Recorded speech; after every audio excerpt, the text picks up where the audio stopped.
Hey, folks, welcome to the Gain Traction Podcast, the official podcast for tire business. I am Mike Edge, your host. We have a special podcast for you today. Rob Howden, Director of Business Development and Series Announcer for USF Pro Championship Racing. He's also known as the voice of the series.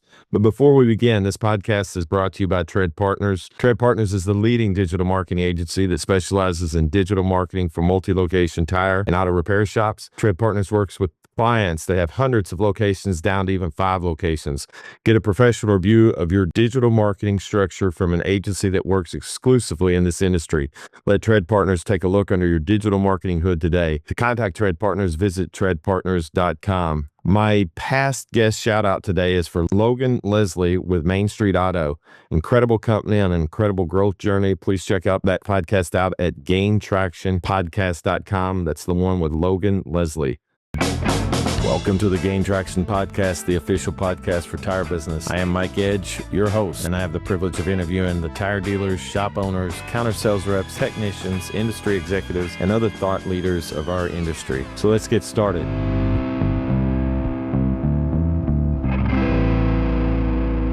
All right, Rob, welcome to the Gain Traction Podcast. Thank you, Mike. I appreciate it. Great to be here. Yeah, I'm glad Frank introduced us, and I had fun talking to you the other day, just getting to know a little bit more about USF. But let's talk a little bit about you. Where are you from originally? I actually live up here in Ontario, just about an hour outside of Toronto. Spent my entire life up here, but I've been in the motorsports business as a journalist and an announcer for about 30 years now. Started racing myself back in 94 and 95 in go-kart racing, and I do a lot of stuff in go-kart racing still as well. It's a big part of what I do in my company, Howden Media Group, covering go-karting online and in publication form, magazine form, early or late 90s, early 2000s. Yeah, it's a great focus, getting a chance to work in the industry, work in motorsports, a passion that I have. Now, from my understanding, go-kart racing is kind of like the starting point with a lot of these guys that make it either the NASCAR or open wheel racing of some sort, or any kind of racing, I guess, at some pro level. Yeah, I think if you look into the careers that the resumes of so many drivers, whether it's Formula One, IndyCar, IMSA sports cars, and a lot of them in NASCAR as well, they spent time racing in karts. That's where you start, because you can do it. When you're as young as 5, 6, 7 years of age in the kid kart categories. You work your way through cadets, through juniors. A lot of kids are now jumping into car racing. Their first foray, like our first level USF juniors in the USF Pro Championships. They're doing that when they're 14, 15, 16. So karting definitely the place to get started, because you can do it at such a young age. So, when we were talking the other day, I thought it was so cool about your career. So USF basically is kind of like we were talking about AAA, a AA, and single A in baseball, where it covers the gamut of a lot of racing, and you get to see these guys. I mean, some of them from when they karted to NASCAR and open wheel racing, Indy? Yeah. So the beauty, if you look at what we are in the USF Pro Championships, we're essentially the development ladder, the ladder that leads you to IndyCar. So yeah, single A, double A, triple A baseball is essentially what we are. Maybe a little more even focused on the development side. It's almost down to when you're a young kid, because the drivers are anywhere from 14 to 22 years of age through our ladder system before they move into Indy next, which is the one step away from the NTT IndyCar series. So we're kind of that development level. But with what I do with my website, ekartingnews.com, I'm also, trackside at a dozen or more karting events every year. So I get to know these kids when they're, young, super young, and cadets. And then I follow them through the karting ranks. I'm there with them. Our website covers all the racing. And then they jump into our program in the USF Pro Championships. So there are times that I'll be with a driver essentially from, 7, 8, 9 when they're cadets, all the way through to when they get to the IndyCar series. And I've had a lot of fun watching a number of drivers kind of go all the way from karting all the way through the top levels of open wheel motorsports. I think that's so cool that you've seen that, because name another sport somebody like an announcer like yourself gets to see that. I don't know that exists really. Well, I'll say that on back-to-back weekends, like literally I'm going to be maybe interviewing or talking to a young kid who's 10, 11, whatever it may be, and then the next weekend I'm chatting with Scott Dixon or, a Joseph Newgarden, the top drivers in IndyCar. And again, I've known, winners in the NASCAR program, like a Michael McDowell, like AJ Allmendinger. I've known them since they were, back 14, 15 running go-karts as well. That's so cool. Well, and I want my audience to know this because I know my audience is pretty much tire dealers, auto repair shop owners, managers, etc. One of the reasons why I wanted Rob to come on here is because a lot of you guys are involved in racing, whether you're sponsoring your local racing or some of you guys I know race yourselves. So I thought this would be a cool opportunity to just tell you a little bit more about USF Championship Series and get to know Rob and just, you know, me and you just shoot the bull and if they want to get in touch with the organization in some way and be a supporter. Yeah, again, USF Pro Championships is the program we have. But again, going back to what you said, simply about just the fact that a lot of tire dealers are so connected to motorsports. It's obviously tires is what we do, right? That's where we put the horsepower from these engines and get it onto the asphalt or onto the dirt, right? So I remember as a kid growing up, going to all the stock car races, and almost every race car had a sponsorship from the local tire dealer. Right. Yep. Somebody had Yep. Jones's tire, Brad's tire, whatever it was. I literally, when I first started in karting, a good friend of mine, Jason Zagato in Mississauga, had Mississauga tire, and they actually sponsored me when I was racing. We were on Bridgestone go-kart tires back then. So yeah, I even have my own sponsorship. But yeah, I know a lot of guys that come from a tire background or own tire shops, and they go racing because, listen, it's when you're in the automotive world, it's not that big of a step to wanting to go racing, right? Really have a passion for it. Now, I'll give him a little shout out. Bill Snow, a guy I know up in Cleveland area with Rad Air, he races and I think he does some sponsorships as well. But he has a lot of fun promoting it on LinkedIn. Yeah, see, our big thing is because it's one of the core components of our program. So I would talk about the sports reference, right? We're not a stick and ball sport. This is obviously motorsports. At our level, unlike Formula One, where they build their own cars, nobody has their own cars. We're a spec series. So we have one chassis that's built in Italy. It's called the Tatus. We have one engine supplier. We run an MZR 2-liter inline 4. We have one company that builds all the engines for our teams, elite engines in Wisconsin. So, they dyno every engine to make sure it comes out within that window.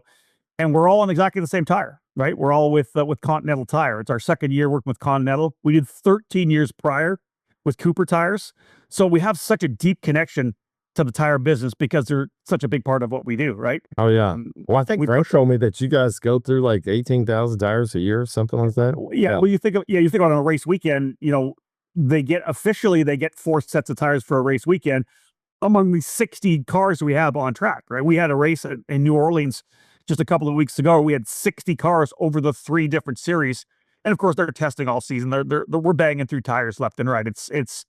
They're designed to last. Our tires, they don't go off as much as maybe an IndyCar or NASCAR, that kind of thing.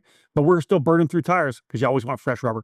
So you got so much experience in racing. I'd like to ask you this question. You know what makes a winner? What sets the winners apart? What makes a good race? What makes a really good race car driver, even at the lowest levels? Well, that's the beauty. We get to watch that, right? Even through karting, and then through and through what we do in our series, is that you see the drivers develop and they get better and better as they go on. You'll talk to a kid who's been in our program for 4 years, and he thinks back of what he was like when he was 15 and getting started, and really didn't know anything. So a lot of the stuff we do is about development, whether it's the driving ability in the seat, sitting and talking to your engineer, because after every session you come back, you download all the data, they download all the video, and they go over all, they have coaches they go over video with, they go over data. So they learn so much, even to the side of the business side, social media and sponsorship and marketing, right? They have to learn all of that stuff as they work their way up. But one of the things that I see that separates drivers, and it feeds itself, to be honest, it's confidence and momentum. It's those two things, right? You can buy more tires, you can buy more testing, can't buy more horsepower because we have our spec engines, but you can't buy confidence, you can't buy momentum. It's the minute you start winning a couple of races and you believe you can win, you just go out there and hustle the car a little bit more. That's one of the intangibles that race car drivers will have, is they'll have that massive amount of confidence in themselves. That's interesting. So it's a little contagious for yourself then, in a sense that once you get going, it's like, and once you know you can do it, I guess. Yeah. You I say a lot of times when a young driver who hasn't won yet, because a lot of it's mental, right? The mental side of it. Remember, you're 16, 17, or even 15 years of age, 14, you're on the ragged edge going 130 miles an hour, Road America, or whatever it is, or 150 in our higher categories. It's a lot of it is 100% mental, right? And I say a lot that once that driver gets the first win, the floodgates almost kind of open sometimes. It's getting that monkey off your back, right? Yeah. All of a sudden, believe in yourself. We'll see a driver who won't win, and then they'll win one, and then they'll win 4 in a row. That's awesome. Because they go out going, I'm here to win. Yeah. I can win here. Right? Now they know they can, right? I mean, yeah. That's so cool. Well, and I think you can experience that in your own life. I mean, I know some things I've competed in, and once I bust through the bubble of that first victory, it was just like, I can do this. I can compete with these guys. Yeah. I don't care what is it. I don't care if you're playing baseball, basketball, golf, whatever. The minute you're hitting those great shots, you're sinking some long putts, you think you can sink every long putt, right? It's there. It's a confidence thing. The racing is such a mental game, and that's why a lot of racers at the top level, they have a driver coach, and they also have a mental coach a lot of the times, or they come together, because the mental side of it, it's just those split-second decisions, it's just. What's your favorite thing about calling races? I call myself an active spectator, because I absolutely love. I love watching racing. I just love racing. I still race myself a handful of times every year. I'm in the kart. I still do go-kart racing. I don't do any car stuff because I'm too busy with that. But I love watching it. When I come home, I'm watching racing on TV, whether it's I'm watching Formula One, NASCAR. I love MotoGP. I'll watch it whenever I can. So for me, it's active spectating, because I'm literally just watching this race happen, and I get to talk about it the entire time. And I think it's one of the big things I love about it, is the fact that I get just to talk. I mean, basically you'd be doing it anyway. Yeah, on the couch here, my fiance will tell me to shut up sometimes during a race, because I'm like, I start announcing a race, or because we're announcers, I call something before, like if something happens, and I'll call it, and the announcer will say exactly the same thing. So we all say the same stuff, right? And she's sitting there looking at you like, what? Well, I'm okay, because she's a racer too. Oh, that's awesome. That's awesome. She raced karts when she was younger, much better than I am, way more trophies than I ever got. So yeah, she gets it. That's fantastic. Anything exciting race-wise coming up here shortly in the summer? Well, the beauty of what we do right now, and when we talk about the USF Pro Championships, is we race a majority of our races with IndyCar, right? So we get to go to the month of May. We're part of the Indianapolis Motor Speedway for the road course weekend. We're not there during the big race, the 500, but just 6 miles away west at Indianapolis Raceway Park, we have our Carb Night Classic there. So our drivers run the Freedom 75 and the Freedom 90. So we just love being part of the IndyCar races. Like I said, a couple weeks ago, we were in New Orleans. It was a standalone event. It was our own race. We had a couple of USAC series there. We had the Skip Barber Racing School there with us as well. But now we get into the run where we're at Indianapolis, right? We're at Road America. We get to go to Mid-Ohio, the streets of Toronto up in Canada, where we're with IndyCar. And that makes for exciting weekends for our racers, because they get a chance to hobnob. They get a chance to meet some of the big guys. And if they win a big race, those team owners are often on the pit stalls, on their pit wagons, because we're right after them or right before them, and they're watching guys race, and they want, hey, that guy just won 5 in a row. Let's make sure we know that kid, because he could be in my car in like 2 or 3 years.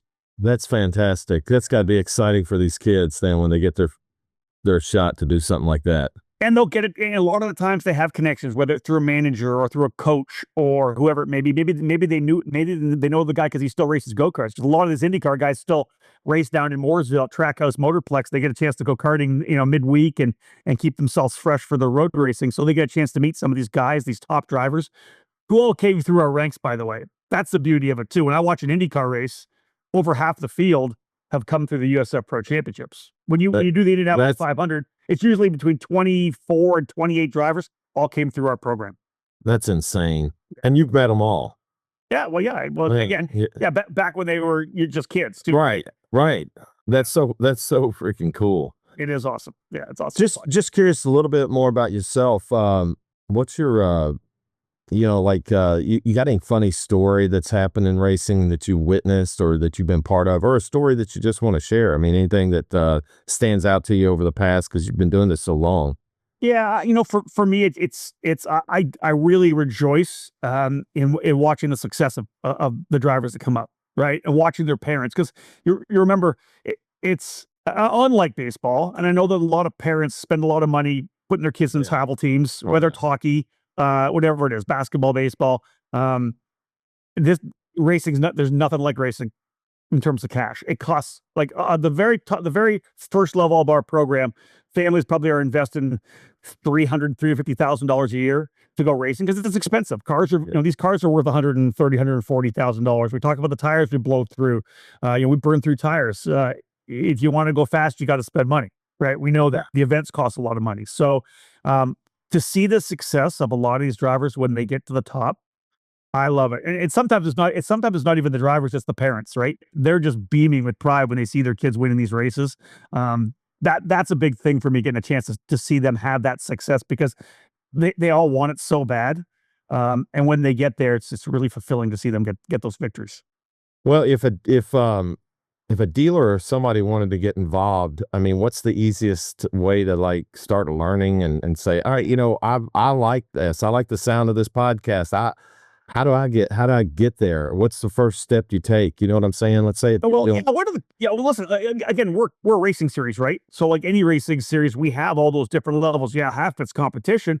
The other side we leverage, for sponsorship and stuff like that. Not only for the drivers who have sponsors, but for us as well. And we have our own hospitality programs. So if there's a shop out there that says, man, I really love racing, I'd like to come out and check one of these events out. A lot of the times when you go to an IndyCar event, they have their own hospitality. We have the hospitality in the same areas, the suites up on top of the grandstands in St. Petersburg or Toronto. We have the same hospitality, but a lot of times we can do a little cheaper than if you're with an IndyCar team because they obviously want a little more because you have access to their drivers. Yeah. We still provide the same kind of experience at these awesome races. Plus, we can provide even more because if you come on board, let's say you want to sponsor a race or something like that, or you want to come and bring some guests or some of your customers. You want to do a deal to bring some customers to the races. We can do it on a little cheaper level, but we have a lot of experiences, pace car rides. At start of every race, we do a gentleman start or driver start. We can't say gentleman anymore because I got 3 girls in our USF Junior. So drivers start your engines in our USF Junior series. We can do that command. We can get you on the flag stand at the start of a race, be a part of the victory lane celebrations. There's a lot of stuff that we do experiential wise that a lot of great companies are part of our program year after year because they bring out 30 or 40 guests, full hospitality. You're having a nice cocktail. You're watching the races, great lunch. It's an awesome experience to come to a race and get a feel for what it's like because it's like nothing else, right? It's like being a super VIP at the Super Bowl, but you're right hands on an event that has so much energy. Man, that's fantastic. So the website, though, I mean, they could learn a lot just going to the website that you guys gave me originally, which is USF2000.com. Well, that's one of our series. We have USFjuniors.com, USF2000.com, and USFPro2000.com. Those are our 3 series. You'll learn a lot about the drivers there as well. But if you just want to learn more about our program, if you go to USFProChampionships.info, that has a lot of information just about racing with us as well. Our cars, the level of safety, the program itself, because one of the big things we have, Mike, and it's unlike any other form of motorsport or any series. If you win, we have a scholarship program. If you win a championship, let's say you win USF Juniors, very first step coming out of go-kart racing to one of the schools, you go to USF Juniors. If you win that scholarship, you're winning over $260,000 to move up to the next level. So the scholarship takes care of a majority of your budget the next year. Literally, if you win our very top level, USF Pro 2000, the amount of money you're taking a scholarship to go to Indy next, which is the next level, is what has allowed a lot of drivers to continue. And that's one of the dreams about our series. You can spend a boatload of money, go to Europe, do F4, F3, F2, but you're it's $2 million for F3. It's $3.5 million for F2 to try to get to that Formula One dream. Where we've had a lot of drivers, Kyle Kirkwood out of Florida being one who just won down at the Grand Prix of Long Beach. If it wasn't for the scholarship, I don't think Kyle would be in IndyCar because they didn't have the family money to do it, but he won every level. He won all 3 championships in successsion to make it to IndyCar and now runs for Andretti Global. That's such a great story. That's awesome. Yes, that's awesome. Yeah. Well, just to give folks a little bit more about who you are and personally, what's your, we were talking about a couple things the other day. What's your favorite food? What do you like to eat? So sadly, it's, you're not supposed to eat carbs, but every carb is what I love. So when we're on the road, we try not to go to chains, right? Because this year I'll do 27 race weekends.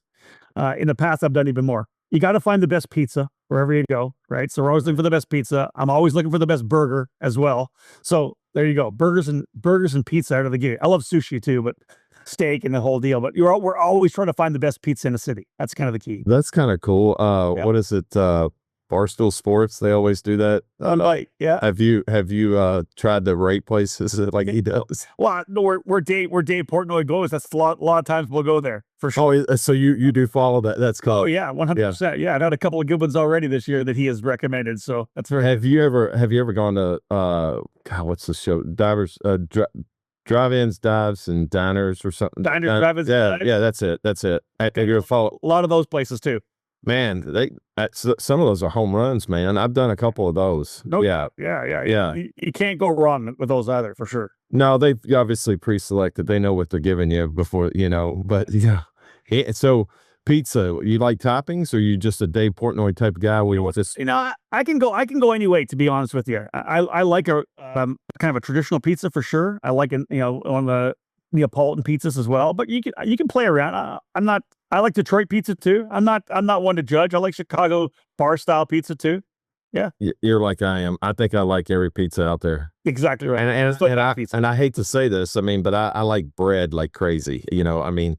Any kind of bread, and that, if you're a restaurant and bread, they bring out, the olive oil with the herbs in it and bread. I'm sucking the whole bowl up. I know. Mexican's the other one. We always try to get a good Mexican place. We all do good. There's a couple of really hole in the wall Mexican places we go to on the road. Mid Ohio has one. We're there every week. It's a small little place. I think it's called Los Chorrito. And literally on the Thursday night or the Friday night, there's at least 4 or 5 IndyCar drivers in there. They come every year. They got good chips and salsa, I'm sure. They got great chips and salsa and queso for sure.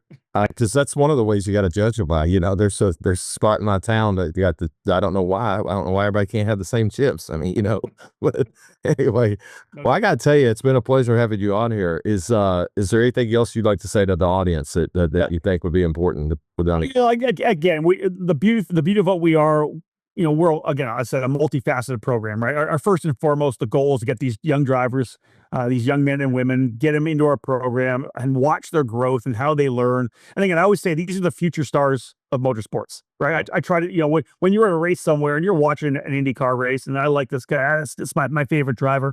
I'm like, can you imagine if you would have connected with this driver back when he was 15 or 16 and at the autograph session, maybe got one of his hero cards, his autograph cards, and really connected and followed him through the ranks? Right. That's something I think is really a beauty of what we do. And then the other side of it, again, as I said, is that business side, that hospitality and entertainment side that we can bring to shops like the ones that listen to your podcast. Right. There's a lot of stuff that we can do in the different venues, the different areas we are. We'd love to connect with you. We're St. Petersburg, New Orleans. We're going to be in Indianapolis for the month of May. Next, a couple weekends away, we're going to be in Birmingham, Alabama at Barber Motorsports Park, the Augusta National Motorsports, a beautiful place. We're in Mid Ohio, so that's Columbus area. Road America, which is Milwaukee, up in Toronto, of course, and then we wrap things up out in Portland in the Pacific Northwest. If you're a shop around there and you want to do something different, whether you want to come out and have an experience yourself with you and your family, or bring out some customers or clients, whatever it may be, we would love to talk to you about see what we have in terms of providing an experience like no other. Man, I got to tell you, Rob, I love your energy. I love your passion about it. You make it sound extremely exciting, and I'm very happy that you came on the podcast. Thank you for being here, Mike. I appreciate the opportunity. So to all our listeners out there, thanks for being on the podcast. We love you. Till next time, have a great day. To all our listeners, thank you for being part of the Gain Traction Podcast. We are grateful for you. If you'd like to find more podcasts like this, please visit gaintractionpodcast.com. If you'd like to make a guest recommendation, please email me at mike@treadpartners.com. This episode has been powered by Tread Partners, the leader in digital marketing for multi-location tire and auto repair shops. To learn more about Tread Partners, visit treadpartners.com.